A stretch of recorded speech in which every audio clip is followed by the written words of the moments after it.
I'm a certified strength and conditioning specialist with over 10 years of experience. I also have my master's degree in nutrition. I actually rode in college at UC Santa Barbara, go Gauchos, and still have the same love-hate relationship with the rowing machine. Let's see what this guy's got to say. Pro tip for the rowing machine. Pro tip. If you find your heel coming off the footplate during your repetitions. So when you're moving to the forward position of the stroke, that's called the catch. And unless you have amazing ankle mobility, your heels are going to come off the footplate, which is actually totally okay. While it's nice if you can keep your heels down, but it's really not that big of a deal if your heels do come up. Eventually, your heels will come down and you can still generate a lot of power even if your heels are coming up when you're getting to the catch. I mean, my heels come up and I'm faster than most people. If you're not generating the power you want to be. I get his thinking. Just like when you're squatting or doing a deadlift or power cleans, you're losing a lot of potential power if you start with your heels off the ground. So he's just applying that frame of mind to the rowing stroke. Again, it's really not that big of a deal. And you happen to own a pair of weightlifting shoes, i.e. the ones with a big fat heel,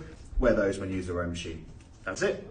In the boat, the footplate has shoes bolted on for you to slip your feet into, and they don't have lifted heels. In fact, they're designed to allow you to lift the heels. When I'm using the rowing machine, I like using Nike Metcons because they have firm, thin, flat soles, and they're flexible, which makes them very similar to the types of shoes that you'll find in a boat. On the contrary, lifting shoes are made to be stiff and rigid, which can make it pretty uncomfortable, especially if you're doing a long, steady state row. Of course, if you like using these types of shoes while rowing, by all means, keep using them as long as you keep rowing. So I'm Coach Julio. See you next time.